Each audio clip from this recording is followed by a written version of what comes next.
4:35 in the late afternoon hours on the 10th of December. Welcome inside the channel for week 15 already. Week 15 live stream. Hopefully we'll have a Ravens injury report dropping here shortly. It'll be the first of 3 for this week. And on your way in, if you could like the video, subscribe to the channel, hit that notification bell. Guest lines are open if you want to share a thought with me on Lamar's latest missed practice, which now, stems back 4 or 5 weeks. I think since the week of the Vikings, he's missed at least one practice. And it's been for a variety of different reasons, whether that be knee-related, ankle-related, toe-related. But what today's missed practice is, according to John Harbaugh himself, may not be what you think it is, and it's non-injury related. So whenever this injury report does come out, expect a NIR-rest to be listed next to Lamar Jackson's name. So, question becomes, as you see in our poll today, what's affecting Lamar's subpar play the most? Got 4 different options for you. If you think it's something other than what I've labeled, go ahead and call in or comment on it in the live chat. But the 4 options that I came up with on the fly, close to 50 votes so far, are missed practices, 1, 2, his injuries, 3, his offensive line, or 4, all of the above. And so far, all of the above leads the way by a 6-point percentage margin over his offensive line. So that's where we'll begin today. And I'll lean on somebody that Jeff Zaribek and I had the privilege to speak with last night on the Collective. That's former Ravens safety Eric Wedle, won a Super Bowl with the LA Rams prior to retiring and spent several years in Baltimore from 2016 to 2018, meaning he and Lamar were teammates during Lamar's rookie season before he took over, of course, for Joe Flacco the second half of that year. And Jeff and I had a couple different questions for Eric, one of which was this missed practice time that's become a trend in recent weeks. How much of an impact does that have on a player? And while Eric didn't play quarterback at the NFL level, I think he's got a good understanding of how this whole operation works and what's required for a player during the week and the days that lead up to game day. Here is a snippet from last night's conversation that can be found in full on the Collective, the Ravens Collective, our Tuesday night show all season long. Eric, you have an interesting perspective about Lamar. Let's forget for a second, kind of his struggles the last couple of weeks. I'm not like people in the thing, like I'm not capping. I know more than anybody in this place. So I think you guys should just trust what I'm saying and understand that there is no reason to cap in here. So go ahead. You can see your shit live. In other words, live chat, you can see what you guys are writing. Just so you guys know that. Go ahead. Let them know, Eric. So you practiced against Lamar, 2018 rookie Lamar. Then you played against him in 2019 and was his first MVP year. What did you think when you were watching him kind of grow as a young quarterback? Like when you're practicing against him 2018, did you see the signs of a guy who've ultimately become a multi-time league MVP or face of the franchise guy? Or are you even surprised how kind of quick his ascent was? Oh, man. He should be a 3-time MVP, and it shouldn't even have. I mean, it was, I don't even know, like the most ridiculous thing ever last year that he wasn't MVP. And I think when he just had greatness year in, year out, he kind of like, they just found a reason not to give it to him. So do I see his ascension? Man, like what he did last year from the quarterback position, I really felt like he had taken that next step of really killing people with his mind and his arm and not relying so much with his legs. And I felt like that was really the next step in his progression of being that year in and year out. And then this year, I think like he's regressed a little bit from, I coach the quarterbacks, so I study a lot of quarterbacks, and I'm not saying I'm a quarterback guru. Like I'm not saying that, but there are some fundamental things that I see that I watch them that just aren't in line with consistent quarterback play. And it can easily be fixed. And it's mostly like footwork and just eyes and fundamentals of just everything in sync as a quarterback needs to be on par when you're making throws and you're being consistent and getting completions. Like completions are everything for a quarterback. And I try to say that to Gage as he's playing quarterback and just trying to, reiterate those fundamental type things. And so I just think like it's just a little bit off with his footwork, and when he backtracks into the pocket at times, trying to escape, where if he climbed the pocket and just stay where you are and get the ball out. But those things that he's done, and he's done it at a high level, and he's done it better than anybody. So I know like he can. I just think like just as a team, like something's a little off, and he can easily correct those things and get us back to playing at a high level and winning games. I'm going to go ahead and pause that right there because the injury report just dropped moments ago, the first of 3 for the week that is week 15, leading into the rematch, Ravens-Bengals. This time it'll be in Cincinnati. We'll get back to Eric's thoughts in just a second. Really insightful on Lamar. And he did admit that he does feel like he regressed a little bit. And of course, this regression discussion came up on the vault earlier today. And I think people maybe are taking it and running a bit too far. Particularly with the way that Jeff floated it out there on the collective last night. In my mind, this is more of, the discussion around it. I don't think Jeff's standing on a table saying that Lamar has significantly regressed. Let's be clear. There was more than likely going to be a hint of regression just naturally, regardless of injury, coming off a 41-4 campaign, 41 touchdowns, 4 interceptions. In 24. That was a historic campaign. And obviously criminal that, as Eric alluded to, criminal to not walk away with a third MVP. So there was always going to be, in my mind, that was really going to be hard to trump coming off the 24 campaign. But as he talked about, there is more mechanical flaws that he's seen in Lamar's game. And whether that's injury related or not, Lamar says himself, and obviously the team feels the same, that he has been healthy enough to play now for over a month. So perhaps there is a tad of regression there. But to think that Lamar's fallen off, that to me that's blasphemous.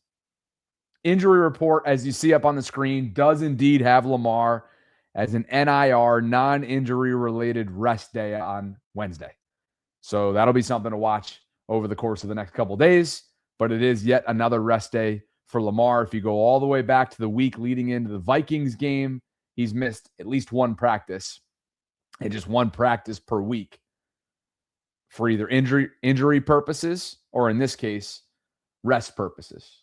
Cheeto Awuzie, former Bengal, he was a DNP with a shoulder. That's a new name.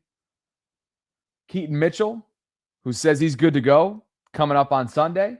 That's what he told reporters within the last hour or so. He was limited with a knee. He did say that something did not feel right. Something happened on that 50-plus yard burst where he was caught from behind.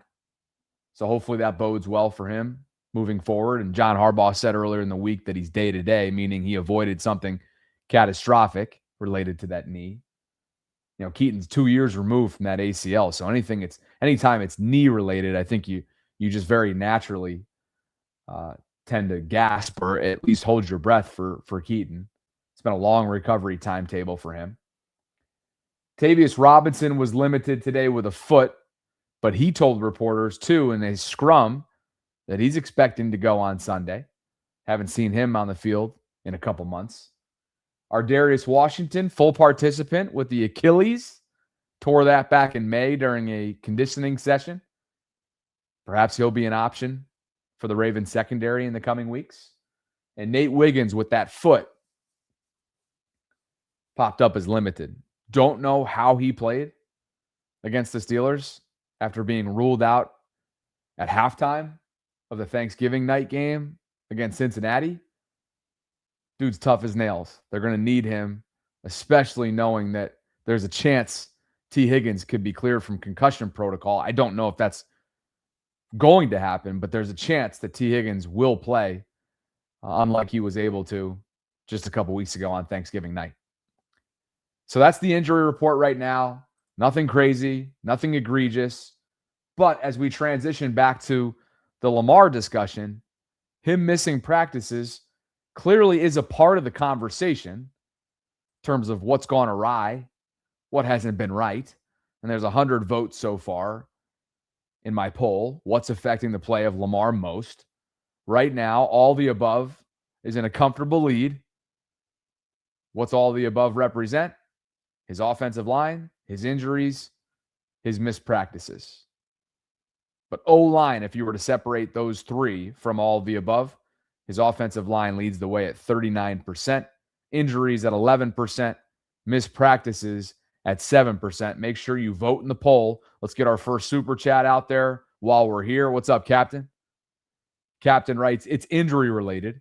I think he's more injured than what we know. I'm okay with it because these last 2 games, he's looked better and he's running more. Certainly a couple quarterback keepers on Sunday against the Steelers that were very encouraging from a mobility standpoint. And the Ravens got to hope and pray that that continues to trend in the upward trajectory for him. Should they want to get back to that zone read type game, which will obviously have a trickle-down effect as it relates to the balance of this offense, particularly in the red zone where they have struggled and struggled mightily. Back to Eric Wedle we go. Thank you guys for being with me. If you'd like to call in and share a thought on Lamar's latest missed practice, you can do so by clicking on the link that I have pinned in my live chat. Back to Wedle.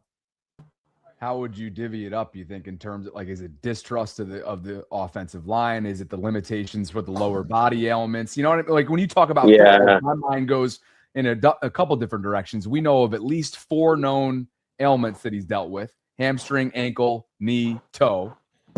And we've obviously seen the lack of pass protection. Yeah, he's obviously dealing with more than we have any idea, right? And so it's easy for us to sit here and say, well, yeah, like, why didn't you just sit in there and, like, rotate a little more or not back? Like, okay, like, it's easy for us. And I know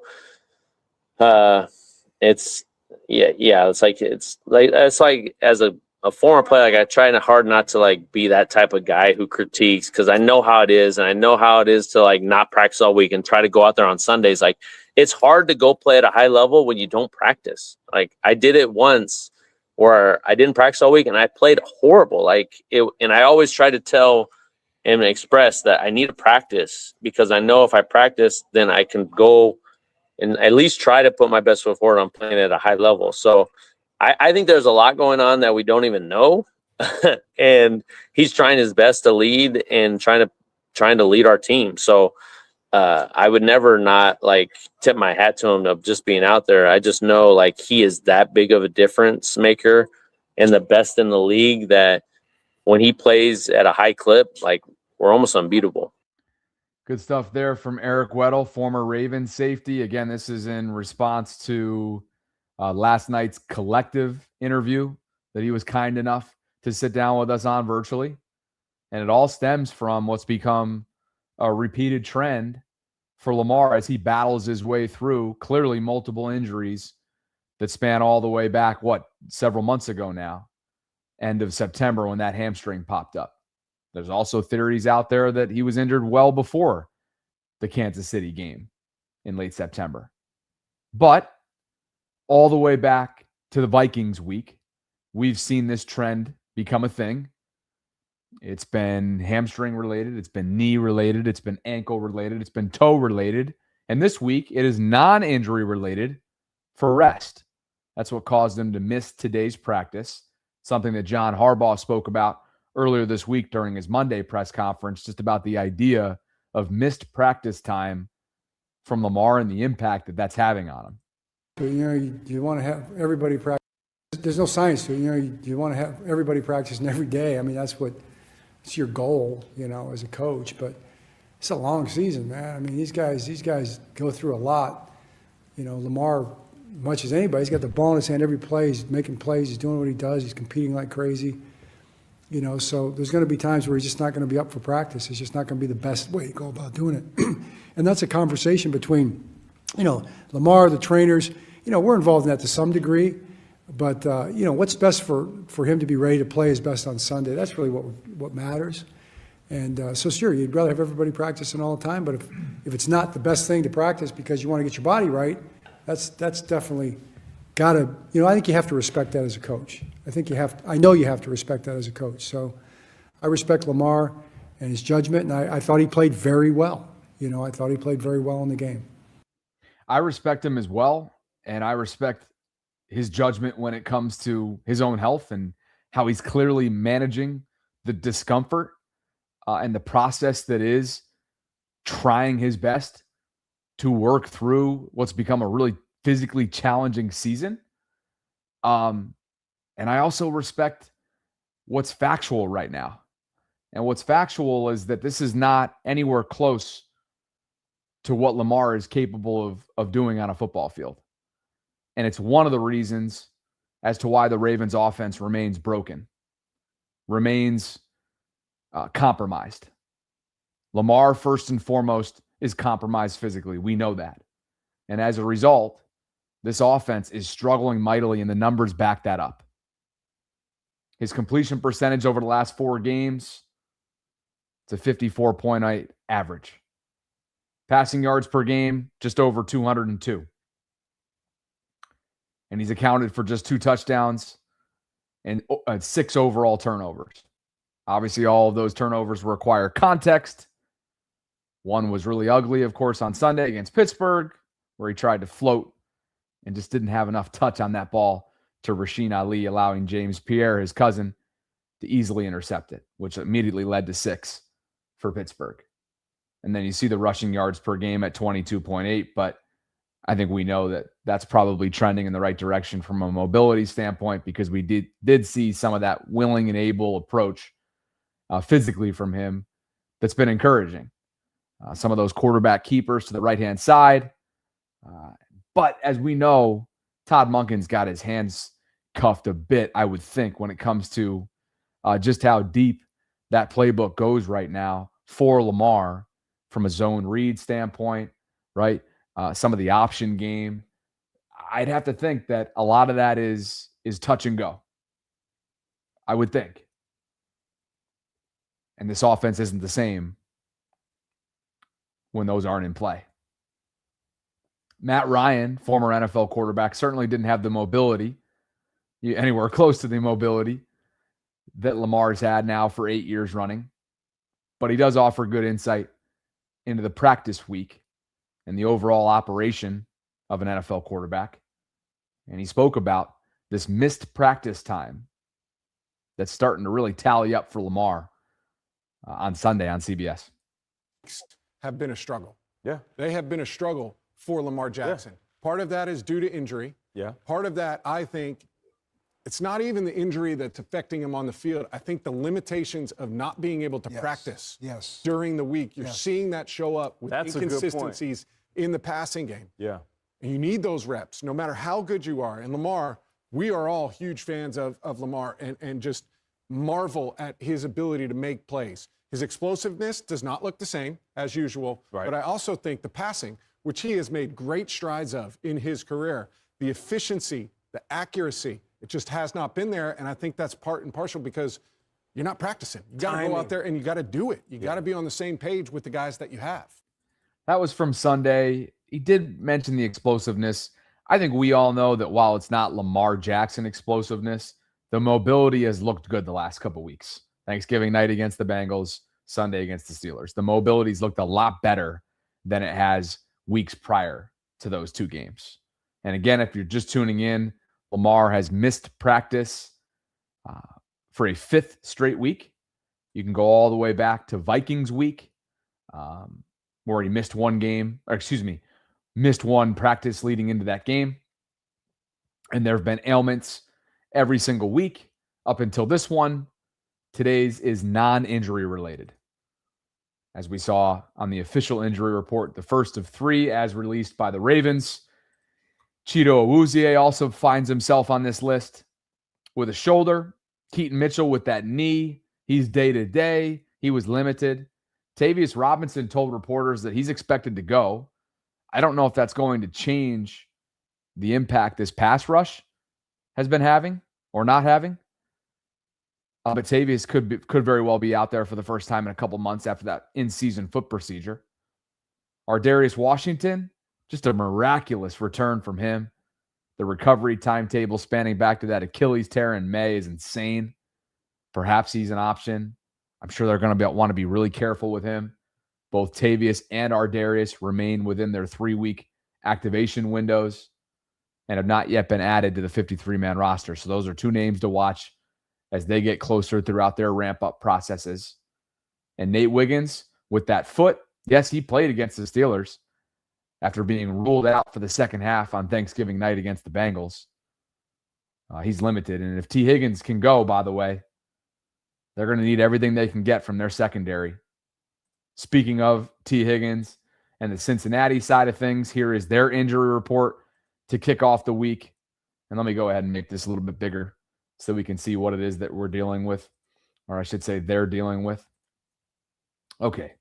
Bengals injury report is as follows. Trey Hendrickson will not be available, probably done for the year. T. Higgins is still in concussion protocol. He was limited today. Shamar Stewart with a knee, full participant. Ravens did not see him a couple weeks ago. And Joseph Osai, who's got some game-wrecking ability, at least against the Ravens he does with this offensive line, the way it's been playing.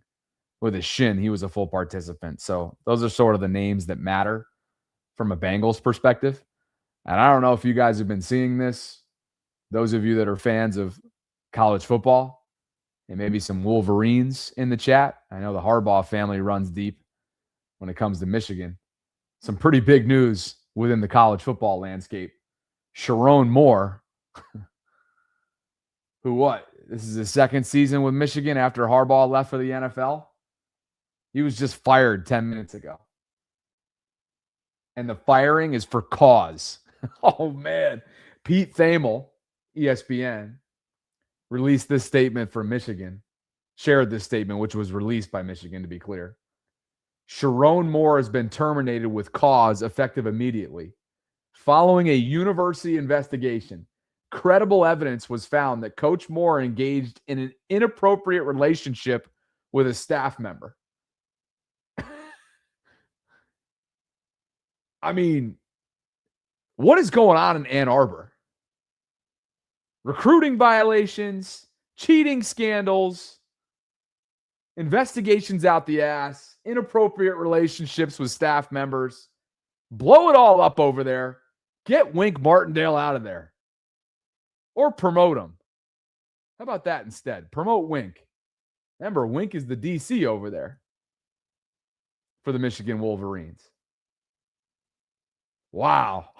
Oh, man. That's some breaking news in the college landscape. How about it? We got any Wolverines in this chat? Phew. That ain't good. And that decision to stick with Moore rather than hire externally when Harbaugh left for the NFL, that's aging like milk, huh? Wow.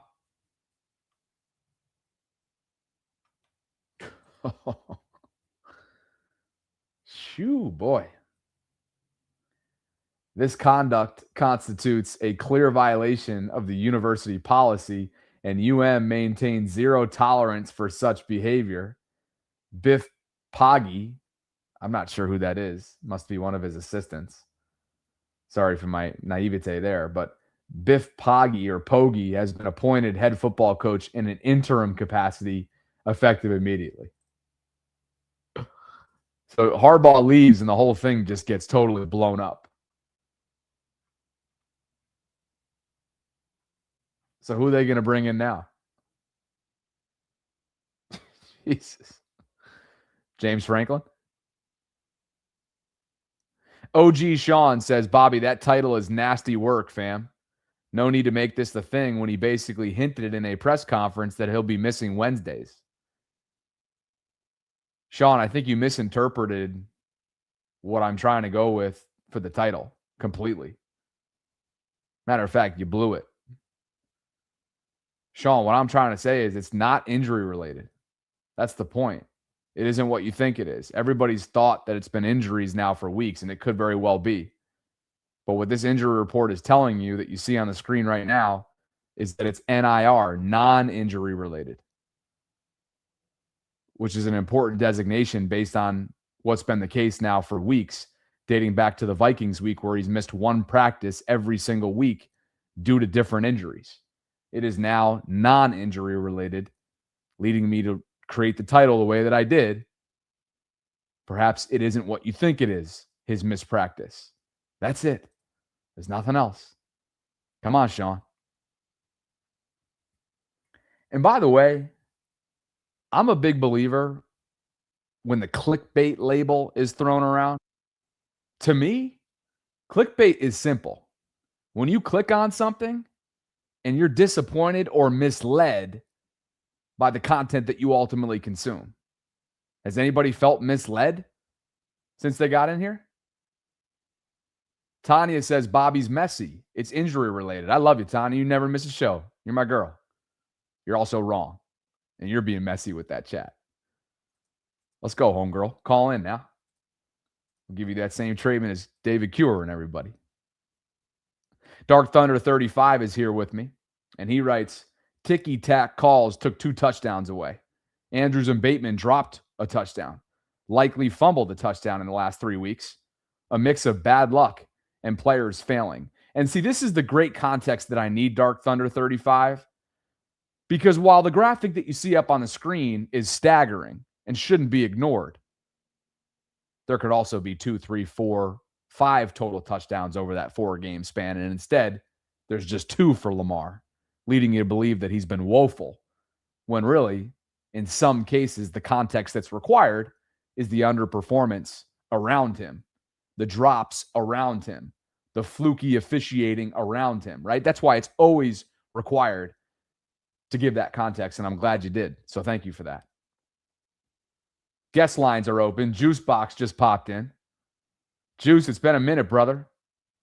Can't wait to have you on in just a short while here. Anybody else want some smoke in the live chat this afternoon? Let's see what Juice has got. Let's see what Juice is on today. I have a feeling he's going to have something to say.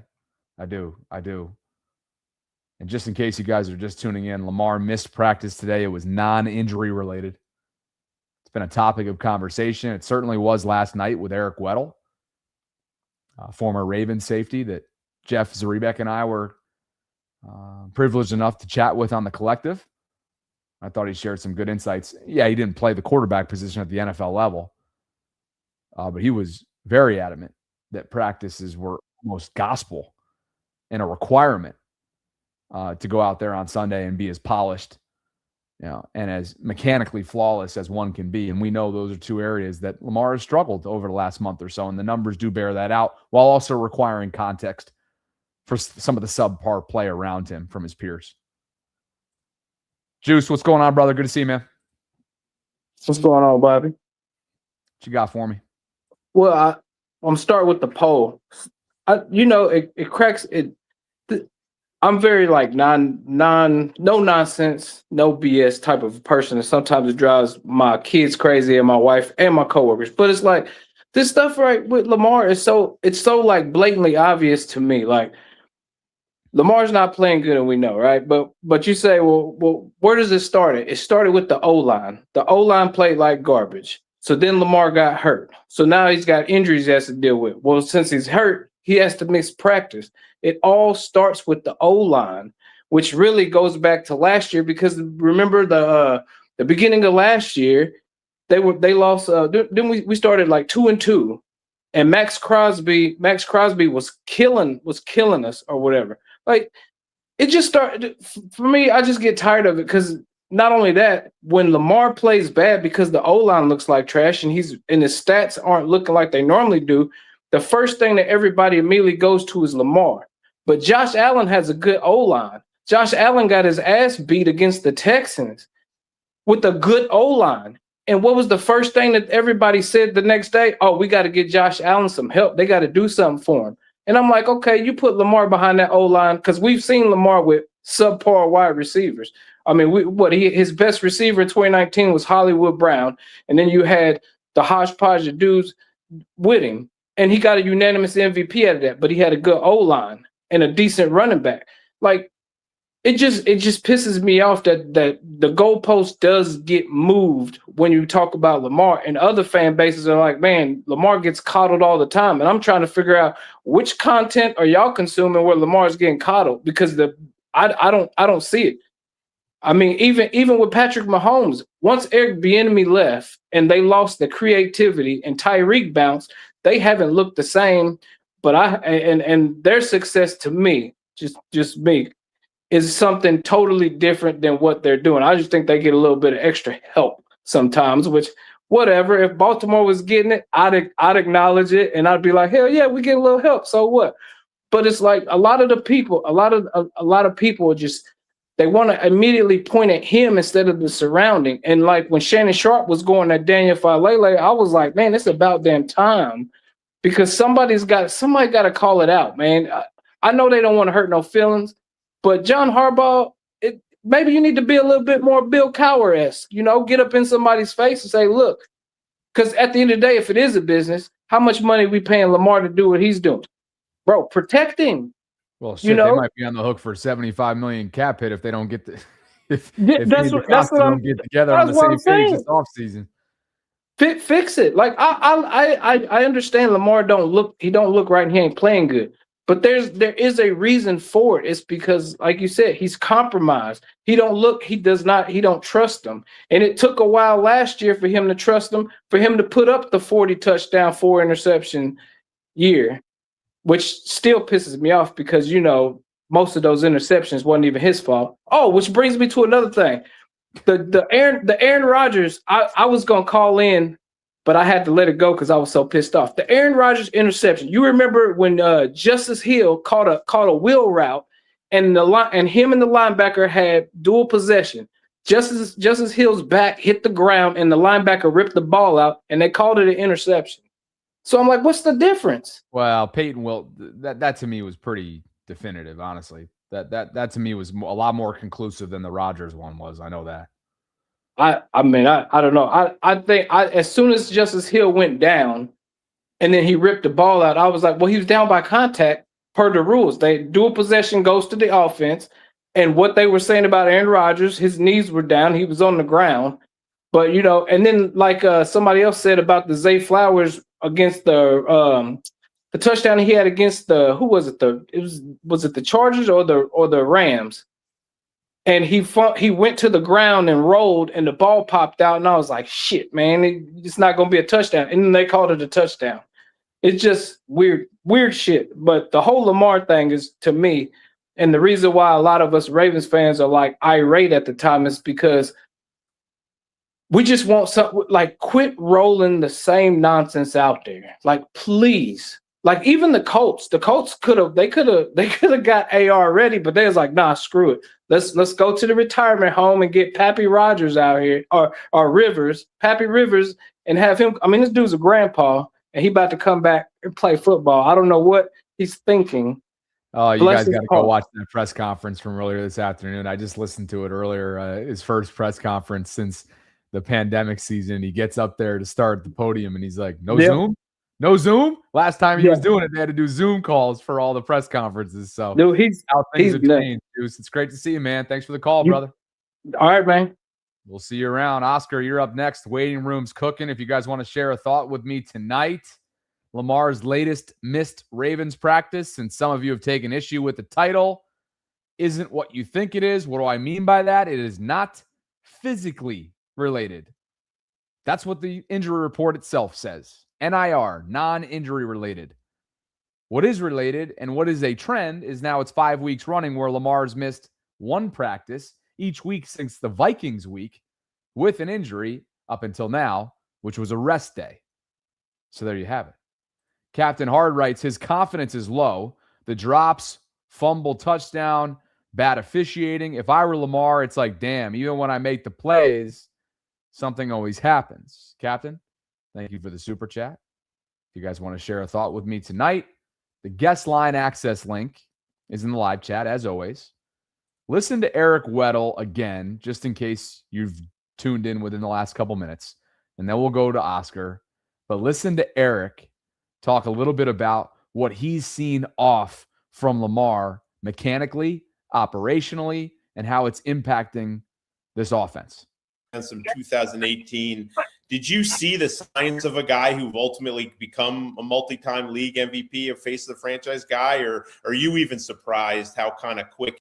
And I felt like that was really the next step in his progression of being that year in and year out. And then this year, I think like he's regressed a little bit from, I coach the quarterbacks, so I study a lot of quarterbacks, and I'm not saying I'm a quarterback guru, like I'm not saying that, but there are some fundamental things that I see that I watch them that just aren't in line with consistent quarterback play, and it can easily be fixed, and it's mostly like footwork and just eyes and fundamentals of just everything in sync. As a quarterback needs to be on par when you're making throws and you're being consistent and getting completions. Like completions are everything for a quarterback, and I try to say that to Gage as he's playing quarterback and just trying to, reiterate those fundamental type things. And so I just think like it's just a little bit off with his footwork, and when he backtracks into the pocket at times, trying to escape, where if he climbed the pocket and just stay where you are and get the ball out. But those things that he's done, and he's done it at a high level, and he's done it better than anybody. So I know like he can. I just think like, just as a team, like something's a little off, and he can easily correct those things and get us back to playing at a high level and winning games. That's Eric Wedle right there. Lamar's missed his fifth straight week with a missed practice has popped up, and today's is non-injury related. Over 200 votes in the poll. And I asked the question, what's affecting the play of Lamar most? 42% leads the way right now, his offensive line. 13% his injuries, 7% missed practices, 37% all of the above. Still 5 percentage points is his offensive line in the lead over all of the above. To the guest lines we go. Oscar, what's going on, brother? Good to see you, man. What you got for me tonight? I mean, I completely agree with Juice. What's the reason as to why he's missing practices? What's the reason as to why he's injured? What's the reason as to why he has low self-confidence? The things haven't changed. He has Derrick Henry. He has Zay Flowers. He has Bateman, and he has Andrews. He has Likely. Those things haven't changed. We've added pass catcher and D-Hop, who we know he has trust in. The people on his offense he doesn't have trust in is the offensive line. That's what it boils down to for me. But the question that I have in my head is, how do we fix it? Like, question back to you, what's our number one need in the draft? A guard? Is there going to be a guard that's going to be there? Yeah. Yeah, I don't think they're going to use a first-round pick on him, but the priority is to retool, rejuvenate, and rebuild the trenches. That's the priority. And that can be done through the draft and through free agency. Has to be done through the draft and free agency. Oscar, are you still there? I think we lost you, brother. Safe travels out there wherever you are. What's the number one priority? Trenches, trenches, trenches. They have like 6, 7, 8 day 3 picks last time I checked. Now, are day 3 picks going to get it done and walk in and be immediate starters for them? Probably not. But both through free agency and the draft, you have to rebuild, rejuvenate, retool, and continue to re-strengthen your trenches. But most importantly, you got to get a deal done with Lamar. Because this core is intact. That's one thing that Jeff and I spoke about at length last night. The core is intact. Derrick Henry's here for the next couple of years. Lamar, theoretically, is here for the next few years. Hopefully for the next 10 years. Mark Andrews, under contract. Say what you want about him. He's going to bring production, even though the receiving yards are obviously down the last couple of years. Touchdowns, red zone threat, reliability. I know he hasn't shown up in the postseason enough to everyone's liking. I get it. That needs to be acknowledged. But he's a productive player, and he's Lamar's security blanket. Isaiah, probably not going to be there. Charlie Kohler, we'll see. Kyle Hamilton, under contract. Nate Wiggins, rookie contract window. Zay Flowers, priority. Extension priority. Travis Jones, extension priority. Nnamdi Banabike, TBD. Who else am I missing? I would re-sign Cheeto. Roquan, under contract. Teddy Buchanan, showing signs of development, rookie contract. I don't even have the depth chart out in front of me or the pending free agent list. I'm just kind of ripping it off the cuff right now. Linderbaum, priority. Ronnie Stanley, under contract. Rosengarten, rookie contract window. Femi says we need 2 guards, 1 edge, and a defensive tackle. Yeah. Yeah. And then, right, Fem? Then the beauty of it is you let Fa'alele walk. You have Emory Jones Jr. in the building. Bring in legitimate competition for a player that's going to have his first true offseason to not rehab, but to develop, to build strength, to train without being compromised with a March procedure on his labrum that forced him on the NFI list for the first, whatever it was, 2 months. Right? Like, let's see a legitimate competition between Voorhees and Emory this upcoming offseason, next summer. Like, why don't you bring in a veteran through free agency the way you did with Kevin Zeitler a couple years ago to fortify the right guard position and then make it a legitimate battle between Voorhees and Emory for the summer that we can all sink our teeth into? Because there hasn't been a battle there for years now. Ben Cleveland hasn't challenged anyone. That's no disrespect to Ben Cleveland. I can't imagine he's going to be with this organization this time next year. But then again, I said that going into this year. And then they re-signed him. Granted, it was like for, 1.17, something along those lines. And now he's about to be suspended without pay for the next 3 weeks, which we just learned earlier this week, which is why they brought in Laken Tomlinson as a practice squad signing. Veteran, guard. Houston didn't want him. They released him within the last couple weeks. And then, of course, that meant that Carl Lawson was on his way out. Laken on his way in.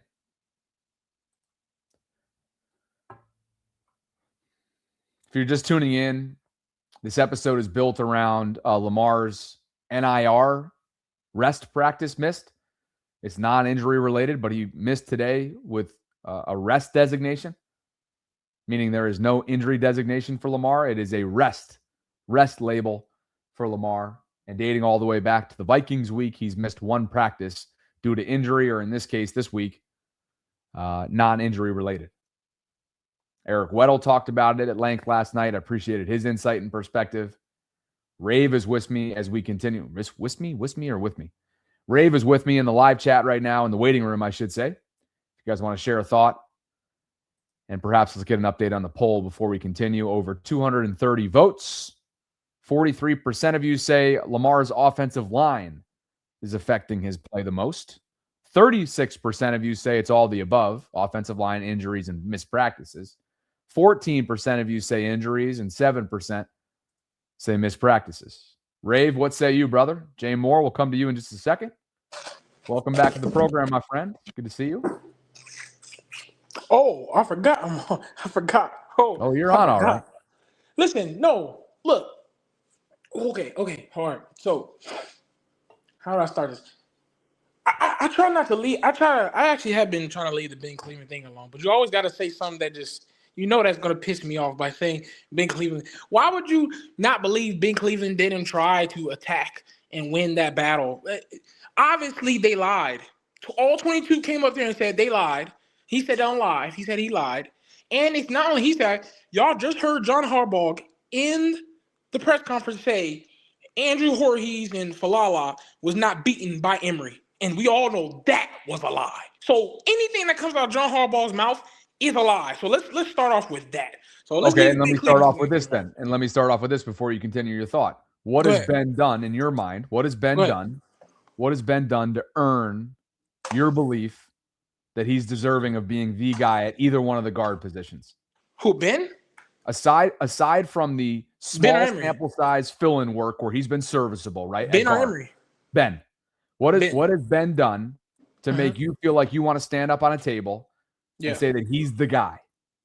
Because I asked anyone why was in preseason he was a quote unquote competition for left guard, but then all of a sudden he goes from competition of left guard. Okay, let's say he quote unquote lost to Voorhees. Why'd he go from competition to he's not even on a roster? And this is before the suspension he just recently got. They was taking him entirely off the roster, putting him inactive. So you can't tell me he drops from the second string behind Voorhees to he's just completely trash. Nobody guards him. No one falls off like that fast. Secondly, on top of that, we just saw by proof that Emory Jones looked far better than Falala and Voorhees, and John Harbaugh just said on stream said that he's worse.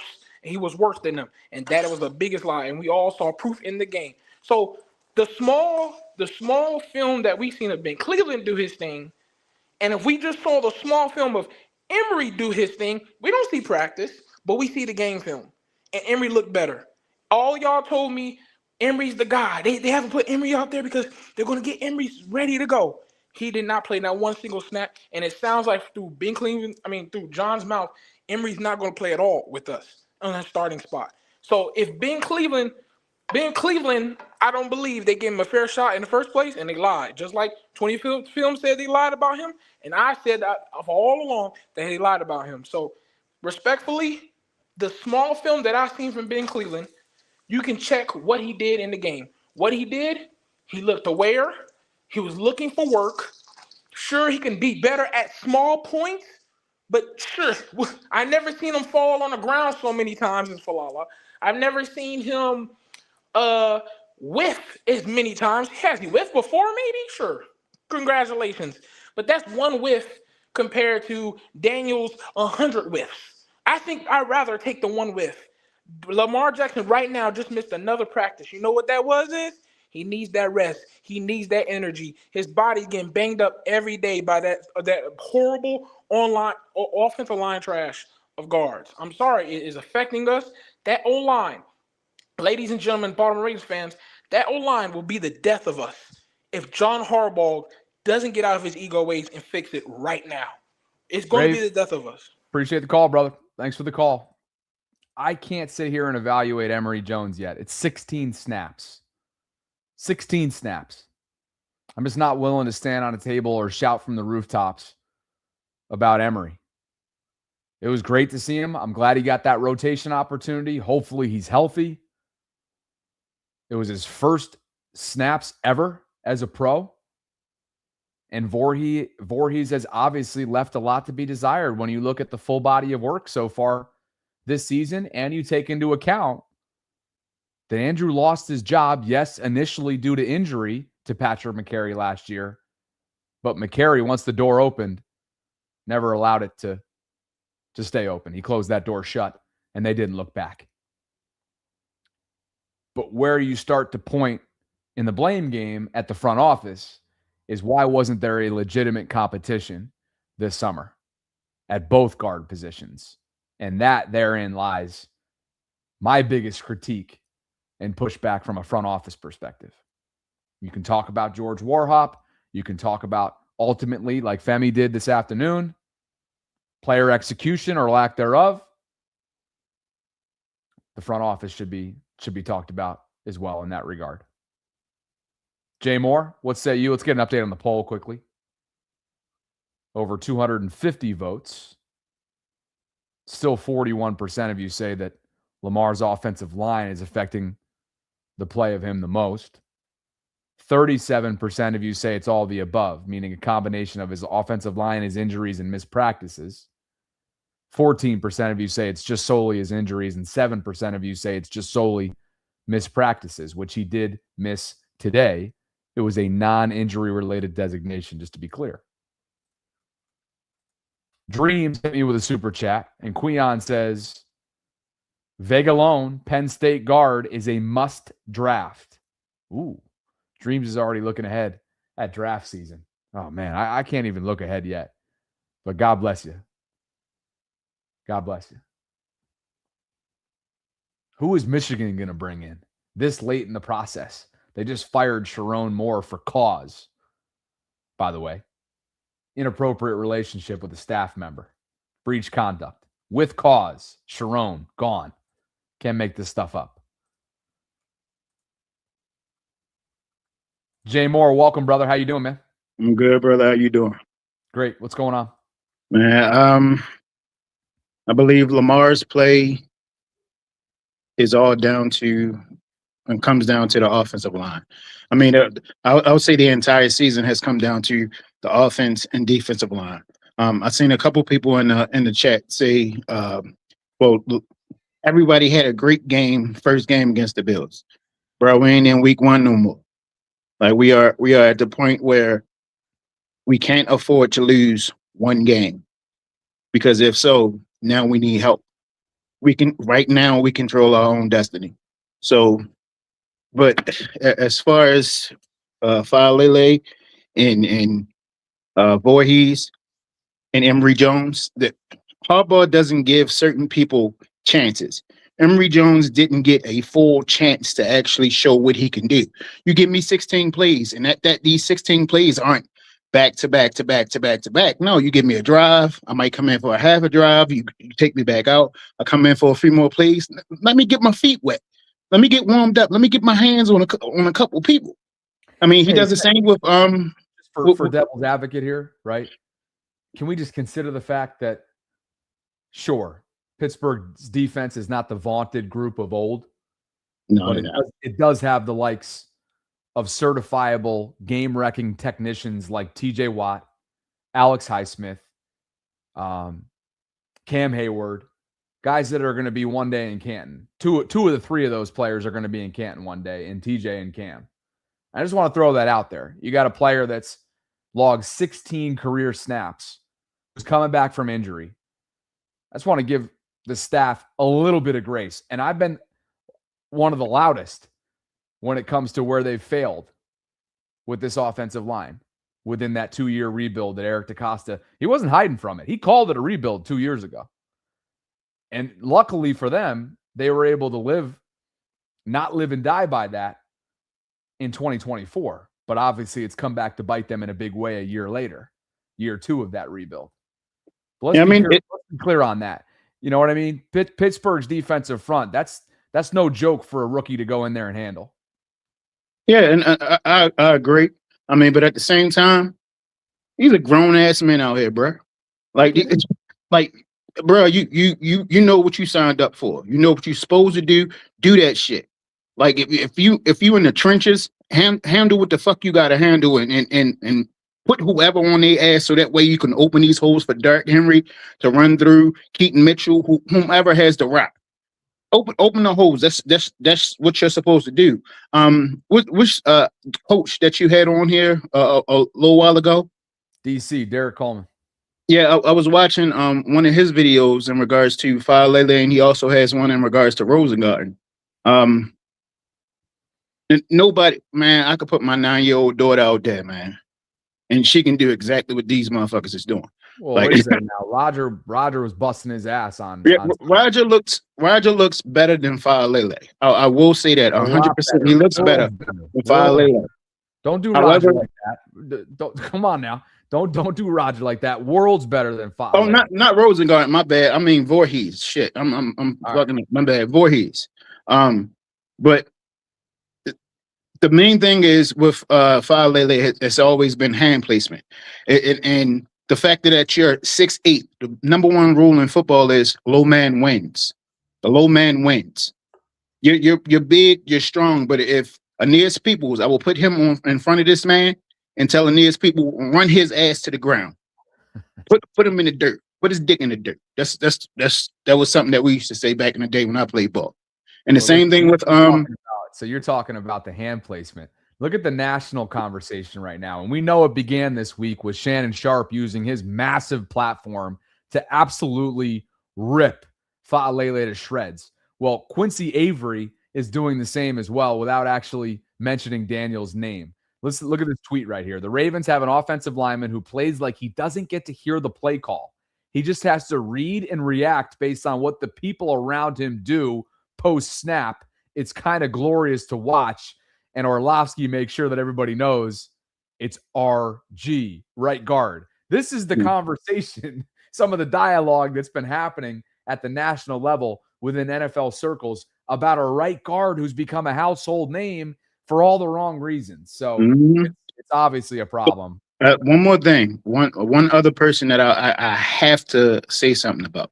I dislike this player a lot. I think John Harbaugh is just holding on to this dude for the fact that he had that relationship with his brother. I don't think David Ajabo belongs out there, bro. I think you should have set his ass down and kept Carl Lawson and give him some snaps to get that 5 sacks that he had with Dallas last year. You're not giving these players opportunities. You're not giving them real opportunities. You're staying with this buddy system. Fuck that. That don't win football games, bro. He ain't gonna be peace there. And love.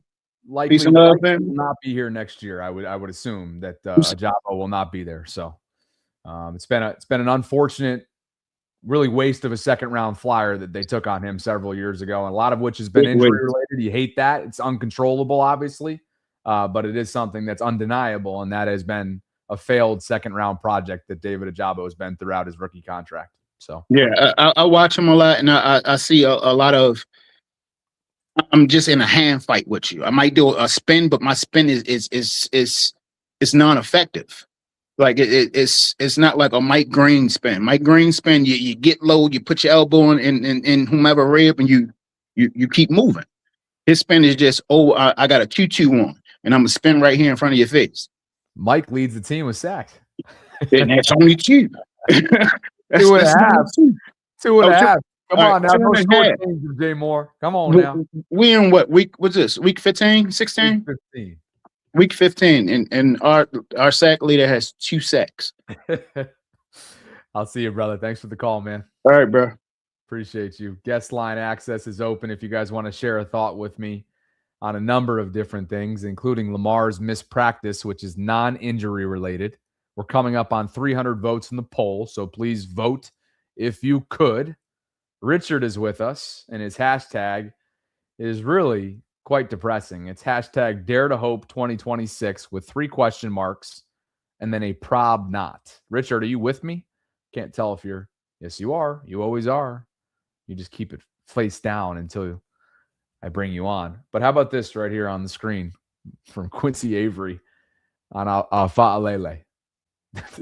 Nobody's mentioning his name specifically in this tweet. I guess I'm happy for Daniel's sake as a human because his name's been out there plenty this week. I'm sure his phone has been blowing up. When Unk uses his platform, yeah, that's probably going to make for a really difficult week.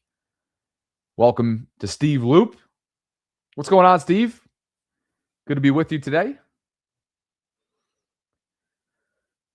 And by the way, I'm sure you guys have seen it by now, but just in case you haven't. Be allowed to be that big and that sorry. That needs to be a prerequisite. If you this big, you got to be good. This man, he can't block the sun out of his eyes, let alone a defensive lineman or an extra a blitzer coming. Let me. What number is he? Don't say 77. 77. Filet. Yeah. Okay. Filet. Yeah. He filet.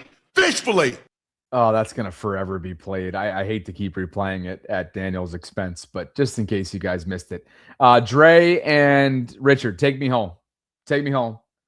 And I'm not going to put a 60-second up there, but act as if there is because I'm up against the clock and I've already been going 60 minutes. I got a place to be. No walk and talk, but I got somewhere to be. Richard, talk to me, brother. Hey, Bobby. I'll try to be quick. So, I mean, I've heard Jay-Z talking. I've heard Eric Weddle talking. I've heard Femi talking. One thing that I'll say, I mean, they make a point about players need to play, but coaches need to make sure that they got the best people out there.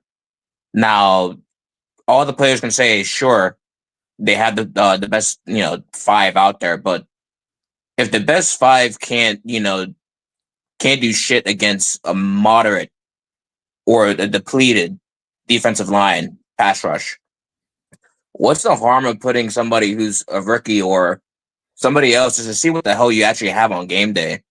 I mean, not everybody is able to practice, same way that they played. Some people rise to the occasion.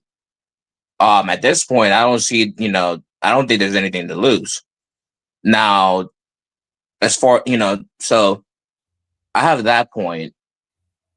That's been the case of not just the offensive line, but it's also been the case of the pass rush. I mean, Carl Lawson, okay, sure, but how about what we have in Aeneas Peebles? So he was known as someone who can pass the who could pass rush. Maybe he's not the greatest run stuffer, but I mean, good lord, you can't even beat the offensive line for the Steelers like against a geriatric Aaron Rodgers. Like, I don't come think on. I don't think they trust. They don't trust Aeneas, aka Fub. I don't think they trust him in the run game. No, I understand I understand that, but you're not getting anything from Ojabo anyway, and that's kind of my point. Is that okay? You can or you can't trust these players, but at least give them the chance to see, because you're about to lose all these games anyway. You already have. David's been okay against the run. He's been non-existent in rushing, but I think he's been okay against the run. But it tells me everything you need to know when they're calling up practice squad veterans, right? It was like Taven Bryan earlier in the year, and then he went down on IR. And then help me out, not Okoye, but who was this past weekend? It was Tupou, right? Like Josh Tupou is getting the call up over Fub.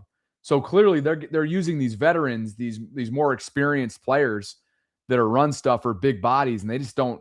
I don't think they trust the development yet from Peebles. And who am I to sit here and say otherwise, that they're wrong for that? I can't. I'm not even saying that they're wrong for it. I'm not saying that they're wrong for not trusting them. I'm saying they're wrong for not at least seeing what you can get on the field versus what we have been seeing. A lot of the product has been poor, and so I mean, even if it's still a poor product, give it a shot. And if it doesn't work, it doesn't work. But it hasn't been working anyway. That's all I'm saying. Fair enough. Thanks, brother. So one thing I want to say though, as you can take it as a recommendation, or you don't want to, it's fine. But I know that there was a question brought out to Eric Wedle about this John Harbaugh like to bring in alphas. I don't think that's a question I don't think you're going to get any other answer besides the answer you got yesterday. Because if Eric Wedle says no, he's kind of admitting that he doesn't think himself as an alpha because he was a John Harbaugh guy. So that's the only thing I wanted to say is that, they're probably not going to give you any other answer besides that because they've been there. I know there's a brotherhood loyalty level of that, but also Weddle's a spade type guy. And he's in the past has called a spade. So I think there's a level of both there. And it's a really tough question to take and run in the position that he finds himself in. Yeah, look, that's the only thing I wanted to say. Every former player, not named Bernard Pollard, who cares about their relationship with the organization, is put in a tough spot. And I respect that. And you got to draw that line. It's a fine line that you have to walk. Everybody's got to walk it when you suited up and stayed in that building. So Sarah and I are just one of the lucky ones. We didn't play in the building. She spent 10 plus years in the building. I was in and out of the building, but we don't owe the building anything. And I think, while former players don't necessarily owe the building anything right now, I'm sure they do feel that way in a sense because of what the building, aided them and whatnot. So it's a fraternity for them. In their shoes, in terms of not wanting to cause a ruckus in today's media circus world that we're living in. So thanks for the call, man. Yep. Have it. Dre, bring us home, brother. We'll take 5 minutes like you did yesterday, huh? One final call. I updated the pinned comment to reflect the free access link that is the Discord community. Would love for you guys to join. We have over 1,000 members in there. It's just 24/7 conversation around all things sports related. 1,063. 1,063 is the total membership count right now, which is great. And if you're just tuning in, you've probably seen that Lamar missed another practice. It is non-injury related. So John Harbaugh said the injury report reflected that. and now he will be obviously preparing for a must-win game in Cincinnati against the Bengals, facing off against Joe Burrow and company for the second time in 3 weeks. Dre, welcome back, brother. Good to see you, man. What up, man? Can you hear me all right? Copy. All right, yo. So for me, I know earlier today in today's show with you and Sarah, you guys kind of did the ranking with Femi on who's responsible, where does it start? And I really believe it starts from top down. 2 years ago, Eric made a salutation to say, this offensive line will be good. And he was dead ass wrong. And not only is it Harb's ego that's involved when it comes to player personnel, right? It is also Eric DaCosta's ego to think that I'm so confident in Voorhees and Daniel Falele that I won't even bring in competition.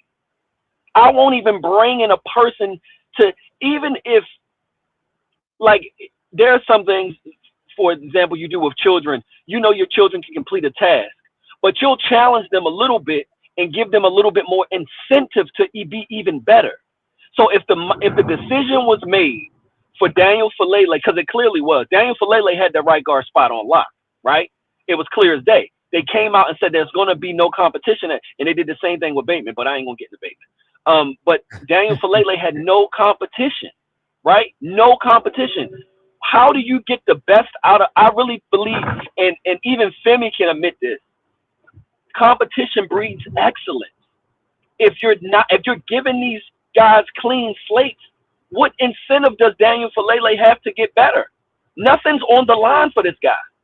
Nothing is on the line. He's not risking losing his job. He's not risking losing his position. He's not risking even, I keep saying it, if Harbaugh comes back next year, which most likely he will, I would not be surprised to see a signing of Daniel Falele on this team. I would not be surprised.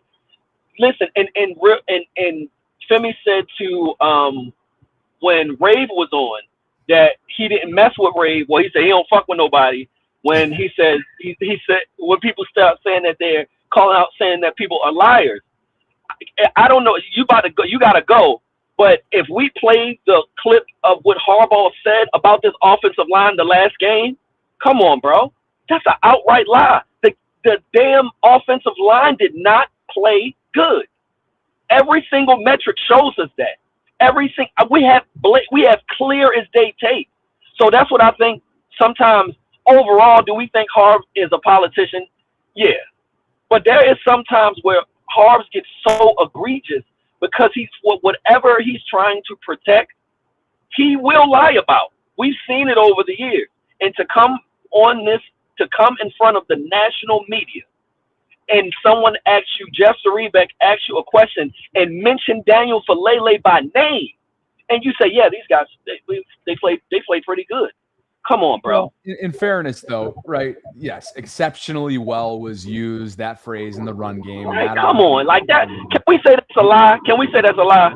But he gave his critique, right, as well. That was also included there. And here's the thing, Drake. I can't get too ahead of my skis here and hop on this bandwagon because we both know that the way you handle things publicly is a lot different than what's going on in those meeting rooms. And that's exactly what Eric Wedle talked about last night.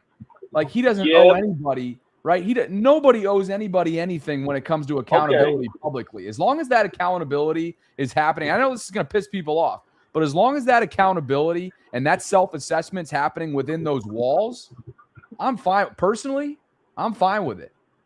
I just want Harbs to be consistent then. If you're going to sit up in a press conference and call Todd Monken out constantly, we've heard him call Todd Monken out whether directly or indirectly a couple times this year. He has never come out and said, even if he don't mention Daniel by name, he could say our offensive line didn't play its best today. We're going to go back and look at the tape. There were some missed blocks, but we really need to get better at their offensive line. Like he has said in other positions, Harbs has said for other positions, we really need to get really better at that position. Maybe you can correct me if I'm wrong, but this year, I don't think I've heard Harbaugh condemn the offensive line, and I don't even need his condemnation of the offensive line. I just need us to be grounded in reality.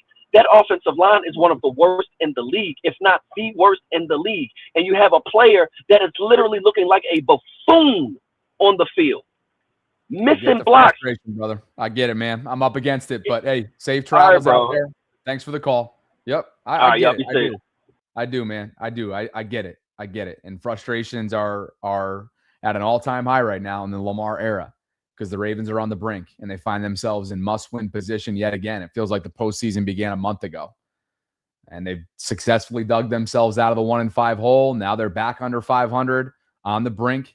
And it's an absolute must-win game. Let's be clear. It is an absolute must-win game coming up on Sunday, which is why when Lamar, for yet another week, misses an install day on Wednesdays, and I get it. He's got a great command and feel for the offense. This is year 3 with Todd Monken. Lamar deserves the benefit of doubt when it comes to his feel and grasp of the offense. But as we've seen for weeks now, if not months, Lamar is off. And there's a multitude of reasons as to why. Perhaps missed practices is one of them. Appreciate you guys for being with me tonight. Sarah and I will be back as we always are on Thursday at 12 noon Eastern. And we're really going to start to dig our teeth into Bengals Ravens, the rematch in Cincinnati on Sunday, week 15. It's a 1 o'clock kickoff. On your way out, like the video, subscribe, hit that notification bell. Consider becoming a channel member or gift giving membership. Richard hits me with a super chat on the way out. And guys, I would love for you to join the Bobby Baltimore Discord server. It's a 24/7 hub for conversations surrounding Baltimore sports. I just dropped that link, which is free. The access link to join, which is free. You get a shout out when you do join in the welcome tab. We got football chatter happening here all day long. Andrew's complimenting what Dre just talked about. Baseball, obviously, this chat's been busy today because of Pete Alonso's signing. 5 years, what was it? 5 years, 155 mil. Not bad. And the first true splash for David Rubenstein and Mike Elias. So go check that out if you haven't already done so. Richard on the way out says, I want it to be clear too. I respect the hell out of Wedle, Femi, and NFL players, but I'm just calling it like I see it. Appreciate you, Richard. And that respect runs deep, no question, because those guys have suited up in a capacity that I don't think any of us have at the highest of the levels in between the lines. Thank you, guys. Appreciate you. And I'll see you tomorrow. Talk to you.